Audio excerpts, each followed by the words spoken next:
Good morning, সুপ্রভাত, welcome to R channel. আশা করি তোমরা খুব ভালো আছো। আমিও খুব ভালো আছি, একদম বিন্দাস আছে। ঘড়ির কাঁটায় সময় হচ্ছে এখন 10:50 আর এখন ব্লগটা শুরু করছি। উঠেছি অনেকক্ষণ, পরিণতি সকালবেলা এসে একবার ঘুরে গেছে, ওই বাড়িতে গেছে। আবার ওদিকে একটা ঘটনাও ঘটেছে, বলছি তোমাদেরকে। রান্নাঘরটা জাস্ট একটু পরিষ্কার করেছি, খাবার দাবারগুলো গুছিয়ে রেখেছে, আর কিছুই করিনি। এই ঘরে জানলাটা খুলেছি, আর কিছু করিনি।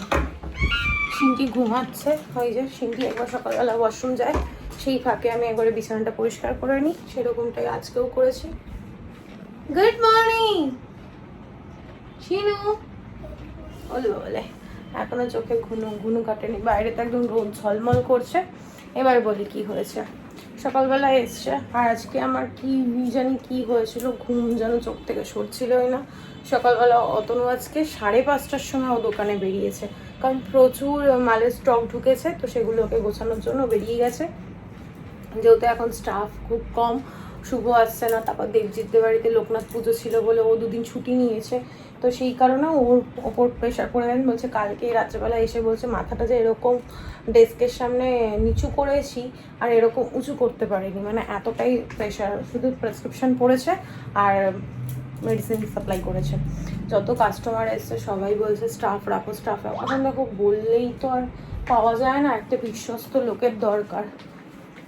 আর ওর পুরোনো ফোনটায় শুধু মেসেজ ঢুকে যাচ্ছে, কোনো সিম নেই, আছে কিনা তাও বলতে পারবো না আমি। তো এই হচ্ছে অতনুর গল্প। এবার বলছি কোহিনুদির গল্প। কোহিনুদি সকালবেলা এসে তো আমি বললাম আমার ঘুম কাটছে না, তো 50 বার উঠলাম, বেল বাজলো। একবার বম্মা এসেছিলো, কোহিনুর কেন বলছে, অতনুর সঙ্গে কোনো দরকার ছিল সেই জন্য। তারপর রান্না দিদি গেল, তারপর কোহিনুদি এলো। বারবার করে মানে যাচ্ছি দরজা খুলছি। তারপর বললাম ওই বাড়িতে কাজ করছে। ওই বাড়ির দিদি ফোন করে বললো ওই বাড়িতে নাকি রাগারাগি করেছে, করে বলেছে দিদির হয়নি, 10 মিনিট বসতে বলেছে। বলছে 10 মিনিটের আমার প্রচুর দাম, আমি বসবো না, আমি চলে যাচ্ছি, আমি আর আসবো না। এবার ঘুমের ঘোরে আমাকে কি সেই কথা বলে গেছে কি না সেটাও আমার মনে পড়ছে না। এবার আমি বুঝতে পারছি না আসবে কি আসবে না। এই তো 11টা বাজতে যায়, এখনও তো পাত্তা নেই। আমার বাড়ি থেকে হাঁটলেই 10 মিনিট লাগে, ওই বাড়ি থেকে 10টা বাজতে 10 মিনিট আগে বেরিয়েছে। ও কি বাড়ি চলে গেল, ও কি আমার বাড়িতে আর আসবে না, কিছুই বললো না। মানে বুঝতেও পারছি না আমি, কারণ আজকে অনেক কাজ রয়েছে। যেমন বাথরুমটা পরিষ্কার করতে হবে, আজকে আমি শ্যাম্পু করবো, অ্যাকোরিয়াম পরিষ্কার করার আছে, প্রচুর কাজ আছে। বাইরে জামা কাপড়গুলো মেলা আছে, সেগুলো ভাঁজ করতে হবে। প্রচুর প্রচুর কাজ রয়েছে। এখন কি করব জানি না। আমি আগে উঠেই ব্লগটা এডিট করলাম, এখন থাম্বনেল রেডি করিনি, টাইটেল রেডি করিনি। শুয়ে ভাবছি যে ফোন করব, তো ফোনে তো কোনোটাতে ব্যালেন্স নেই, রিচার্জ করেনি, তো ফোনেও পাবো না। এখন দেখি 11:30 অবধি দেখবো, তার মধ্যে যদি চলে আসো তো ভালো, নাহলে নিজেরটা নিজেকেই গুছিয়ে নিতে হবে। আর ওই বাড়ি থেকে জানিয়ে দিল যে ওকে আর রাখবে না, কারণ এরকম করলে পরে কোনো বাড়িতেই কাজ থাকে না। ওই 2টো বাড়িতেই করে, কিন্তু এরকম করলে পরে আর কি করে কাজে রাখবে। আমাকে ওপরে বম্মা, তারপর বৌমনি ওরা বলেছিল। সত্যি কথা বলতে কি বলতো, আমি ভরসা পাই না ওকে যে কাজে দেবো, ভরসা পাই না। ও আমার বাড়িতেই ঠিকঠাকভাবে করে না। পরে আমি দিলাম, ওরা আমাকে বিশ্বাস করে ওকে রেখেও নিল। তারপর যদি এদিক ওদিক হয় তখন আমাকে বলবে যে মাম তুমি কেমন লোক দিলে, লোকই তো কাজে আসে না। এই কথাটা আমি শুনতে নারাজ, ওই জন্য আমি কিছু বলি না। বৌমনি যখন পায়ের এরকম একটা প্রবলেম হয়েছিল, তখন বৌমনি বলেছিল ওরও বাথরুমটা একটু পরিষ্কার করে দেওয়ার জন্য। তার হাইফাই চার্জ, আমার বাড়িতে করে বলে সব বাড়িতে করবে না, এরকম একটা মন্তব্য। সে ঠিক আছে, সবই মেনে নিলাম সবটাই, কিন্তু ওই যে কাজ আসবে কি আসবে না কোনো টাইম টেবিল নেই, কোনো রকম কিছু বোঝে না যে মানুষের বাড়িতে একটা কাজ মানে দায়িত্ব সহকারে করতে হবে, সেই জিনিসটাও নেই। এমনি সবই ভালো, সবই ভালো, সব মানে মানুষের তো সব দিক একবারে ভালো হয় না, কিছু কিছু খারাপও থাকে, খারাপ ভালো মিলিয়েই মানুষ। তো ওরই একটা সমস্যা। আমার এখন টেনশন হচ্ছে ওই বাড়িতে এরকম বলে গেছে, আমাকেও কি ঘুমের ঘরে এরকম বলেছে কিছু, যে আমার তো মনে পড়ছে না। আমি এখন যাই নিজেরটা নিজেই গুছিয়ে নিই, আর কি করব। চলো, সবার আপডেট দিয়ে দিয়েছি। মামা এসে মায়ের খাবারটা নিয়ে গেছে, কারণ যখন অতনু বেরিয়েছে তখন তো দিদি আসেনি। আর দিদি এসছে, দিদি 50 বার বেল বাজিয়েছে, তারপর গিয়ে গেট খুলেছি। আজকে হাঁসের ডিম হয়েছে, তাড়াতাড়ি করে খাওয়া দাওয়ার গুছিয়েছি। মানে কি বলবো, আমি কি করেছি আমি কিছুই খেয়াল করতে পারছি না। দিদি আসলো, গেট খুললাম, বোম্মা আসে, সবটাই মনে আছে, কিন্তু কোহিনুর দি যে কি বলেছে আমাকে, আমার সেটাই মনে পড়ছে না। ওকে পরে আসবে বললো, না আসবে না, বুঝতে পারছিলাম না। যাই হোক, চলো, সবার আপডেট দিয়ে দিয়েছে, বসে বক বক না করে ব্লগটা শুরু করি। তোমরা দেখতে থাকো আর সঙ্গে থাকো। কিছুটা স্বস্তি পেলাম জানো তো, ওই বাড়ি থেকে দিদি ফোন করেছে যে এই বাড়ি থেকে তেজ করে বেরিয়ে গেছিলো আর আসবো না বলে, সেই বাড়িতে নাকি কাজে গেছে। তো সেই বাড়িতে যদি গিয়ে থাকে তাহলে আমার বাড়িতেও আসবে, একটু স্বস্তি পেলাম। এখন জলটা ভরি, রান্নাঘরটা পরিষ্কার করে করতে করতে কোহিনুর চলে আসবে, তারপর ও আর আমি দুজনে মিলে কাজকর্ম করে নেবো। আজকেও কিছুটা ভাত রয়েছে, কালকে রাতে যেহেতু খাইনি আমি। আর ঘন্টু তো বাড়ি আসেনি এখন অবধি, তোমাদেরকে বলাই হয়নি ঘন্টু বাড়ি আসেনি, ঘন্টুকে আনা হয়নি। তার কারণ দেবজিৎ বা অতনুর কারোরই সময় হয়নি, আর যারা দিয়ে যায় তারাও মানে অন্যান্য ডগি যারা রয়েছে তাদেরকে দেখভাল করার জন্য তারাও ব্যস্ত রয়েছে। তো সেই কারণে ঘন্টুকে আজকে নিয়ে আসবে। এখনই অতনুকে ফোন করবো যে কখন দিয়ে যাবে ঘন্টুকে। কালকে যে গাছগুলোকে রেডি করেছি, এই যে নতুনভাবে এই টপটা অন্য একটা গাছ ছিল, সেই গাছটা না মরে গেছে, কেন জানি না মরে গেছে। কেনা গাছগুলো আমি রাখতে পারছি না, মরে যাচ্ছে। চলো এখন কাজ করি, বেশি বক বক করলে সময় নষ্ট হবে, আমার কাজ কিছুই এগোবে না।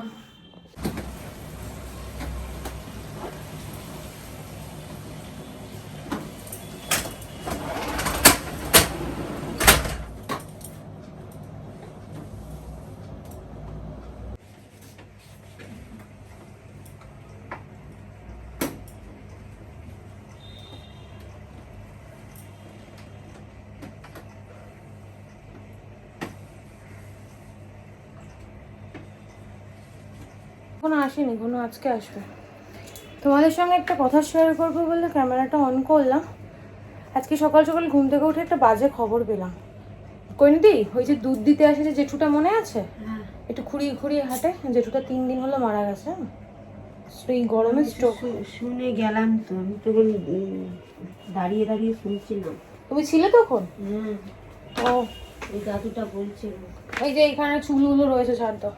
আমার শুনে না এতটা খারাপ লাগছে যে আমি কিন্তু ওনার থেকে দুধ নিতাম, উনি দুধ দিতে আসতো আমাদের ফ্ল্যাটে, ওপরে সবাই দুধ নিত ওনার থেকে। তারপর আমাদের উল্টো দিকে যে জেঠু, সেই জেঠু আমাকে আজকে বললো এখানে চুলটা টানো। তো এত খারাপ লাগলো না, কি বলবো, যে আসলে পরেই বলতো মা ভালো আছো, গরমে কেমন আছো, তারপর কি করছো না করছো, টুকটাক কথা বলতাম। মানে জিনিস নিতাম না ঠিক কথা, কিন্তু সম্পর্কটা ওরকমই ছিল। মানে আসলেই একটা সুন্দর ডাক দিত, দেখা হলেই কথা বলতো। এত খারাপ লাগছে না শুনে যে গরমে অনেক জায়গায় অনেক মানুষ এরকম মারা যাচ্ছে। একটা কাজ বলে না, ভালো মানুষ মারা যায়, শয়তানগুলো সব মারা যায় না। এটা ঠিক কথা। আর এরকম অনেক অসহায় মানুষজন আছে যারা কষ্ট পাচ্ছে। হসপিটালে গেলে তো এগুলো মানে হামেশাই চোখে পড়ে যে কত রোগী কষ্ট পাচ্ছে, কিন্তু ভগবান তাকে নিচ্ছে না। কিন্তু সুস্থ সবল মানুষটা স্ট্রোক করলো, মারা গেল। যাই হোক, এখন বাজে হচ্ছে 12টা 10। স্নান টান বলছি কেন, আমার সমস্ত কাজ হয়ে গেছে। সিনটি স্নানে গেছে। এখন আমরা খাবো হচ্ছে জল ঢালা ভাত, পান্তা ভাত। কোনটি ঘরটা ঝাড় দিয়ে পেঁয়াজটা কাটবে, আলু ভাজা আর পেঁয়াজ দিয়ে খাবো পান্তা ভাত। পেটও ঠান্ডা থাকবে, মাথাটাও ঠান্ডা হবে। ভেবেছিলাম পান্তা ভাত খাবো, কোহিনুর দিকে দিয়ে পেঁয়াজও কাটালাম, কিন্তু কপালে জুটলো ডিম ভাত, আলু ভাজা, আর কোহিনুর দিয়ে কালকে ইলিশ মাছ ছিল, ইলিশ মাছ দিয়ে আর আলু ভাজা দিয়ে কত শখ করে বেচারি কেটেছিল পেঁয়াজ, কিন্তু জুটলো না। শখ করে কেটে রাখা পেঁয়াজ কোহিনুর দিয়ে। আজকে লাঞ্চে হয়েছে ভেন্ডি ভাজা পোস্ত দিয়ে, আর হয়েছে আলু ভাজা, আর এখানে একদম লাল লাল ডিমের ঝোল। এই হচ্ছে আজকে লাঞ্চ। এখন কটা বাজে জানো? কটা বাজে জানো? 1:30, 35, 1:35 বাজে এখন 1:30। আমার চোখ মুখের কি অবস্থা, এরকমটাই হয় কোহিনুর দি কাজ করতে করতে। আমার তো আগে কাজ হয়ে যায়, কোহিনুর দি হতে হতে না আমার শরীর ছেড়ে দেয়, খাওয়া দাওয়ার পর না আর ভালো লাগে না কোনো কিছু।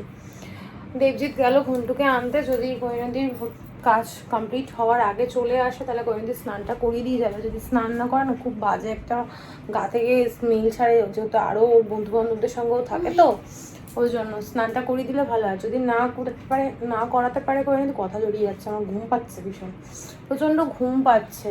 আর সিনটি এখানে করছে ওর ম্যামের হোমওয়ার্ক, কোয়েন্দি ওখানে ঘষা মাজা করছে, বাথরুমটা পরিষ্কার করবে তারপর ঘর মুছবে। তার মধ্যে যদি চলে আসে তো খুবই ভালো, আর নাহলে অতনু বললো যে ও এসে স্নানটা করিয়ে দেবে। ব্যাস এই তো। আমার না প্রচণ্ড ঘুম পাচ্ছে, এখন ভাবছি একটু ঘুমিয়ে নিই। ঘুম থেকে রেখে আসো, ঘুম থেকে উঠে কাজ বাজ করবো, আর যদি ইচ্ছা হয় করে নেবো, দেখি কি করি। এখন তো একটু শুই, পরেরটা পরে দেখা যাবে।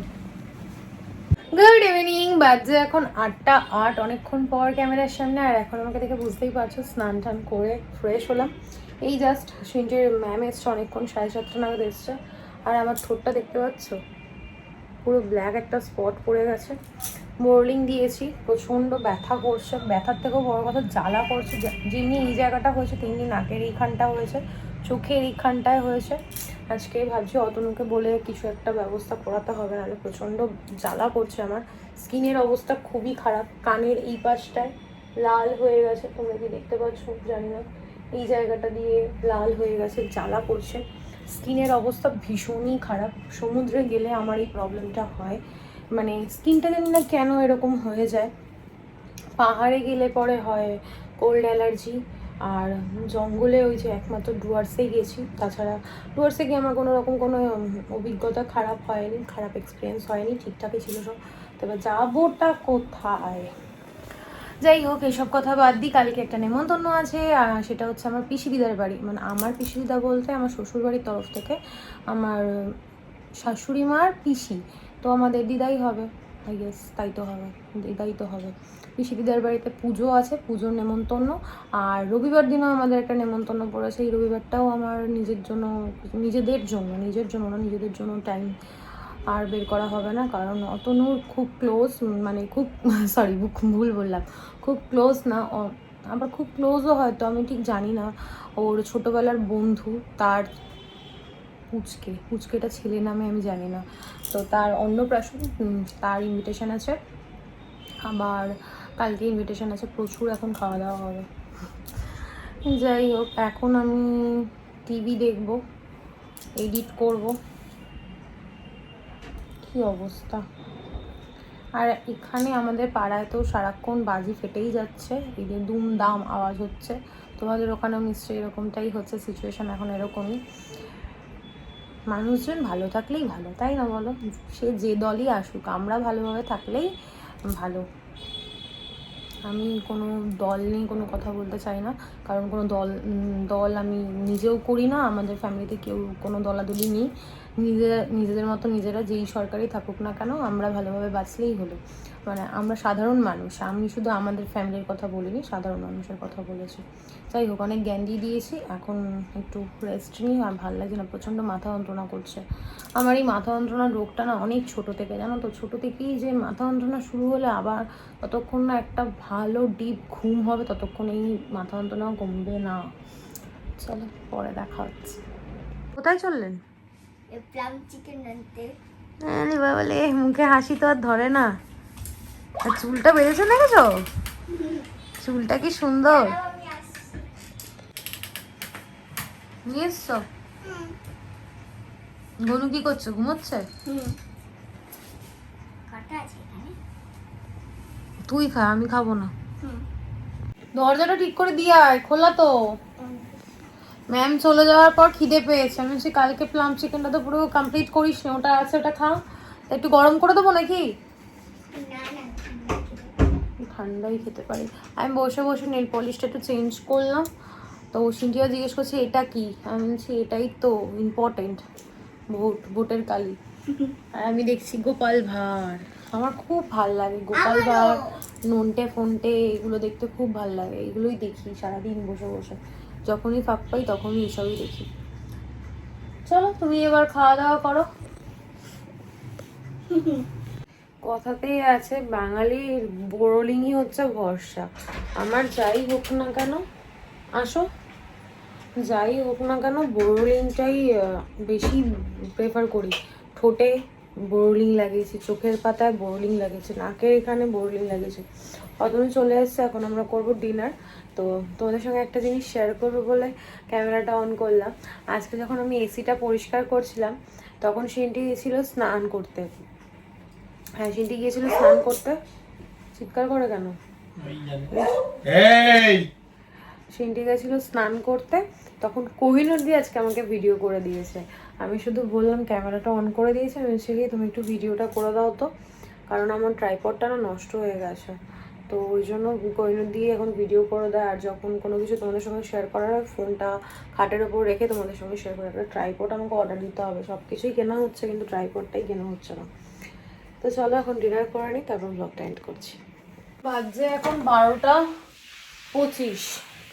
সব কিছু কমপ্লিট। অনেকক্ষণ পর আবার ক্যামেরাটা অন করলাম।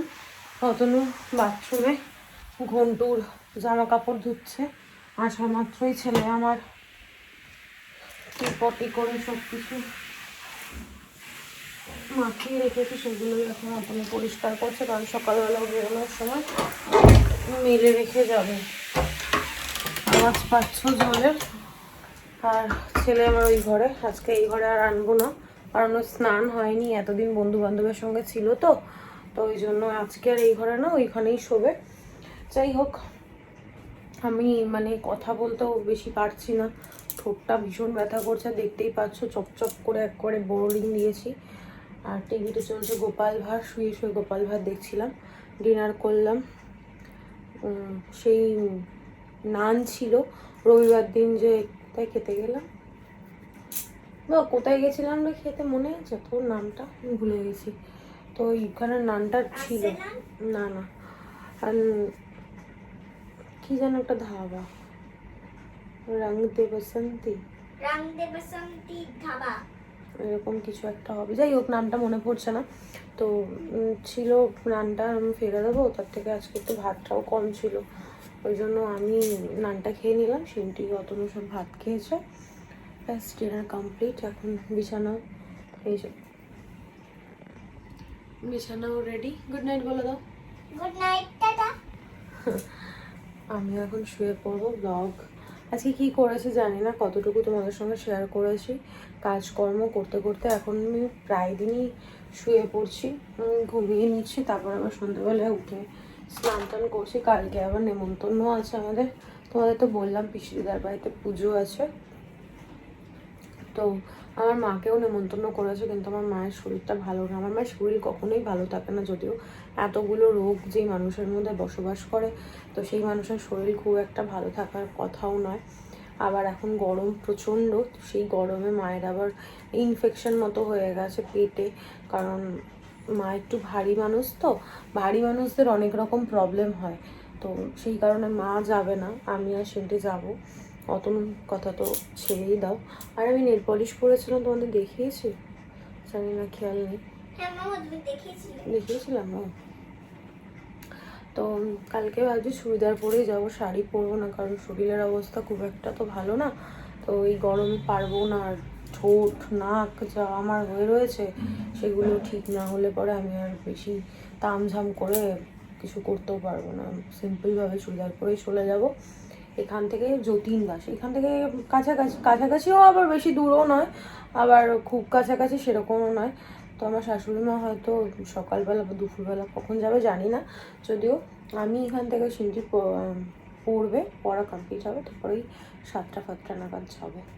যাই হোক, চলো আর কন্টিনিউ করছি না, আর বাজে বকবক না করে আজকের ব্লগটা আমি এখানেই এন্ড করছি। আজকে ব্লগে দেখানোর মতো কিছু নেই, বলার মতো কিছু নেই। ততক্ষণ তোমরা সুস্থ থেকো, ভালো থেকো। কালকে দেখা হচ্ছে নতুন একটা ব্লগের সঙ্গে। আর আজকের ব্লগে যদি কিছু ভালো লেগে থাকে প্লিজ লাইক করে দিও, কমেন্ট করে দিও, শেয়ার করে দিও অ্যান্ড সাবস্ক্রাইব করে দিও। এই ঘন্টুর ফ্যানটা চালিয়ে দিও তো। আমি তোমাদের সাথে কথা বলবো বলে ঘন্টুর ফ্যানটা বন্ধ করেছিলাম। যাই হোক, গুড নাইট, টাটা।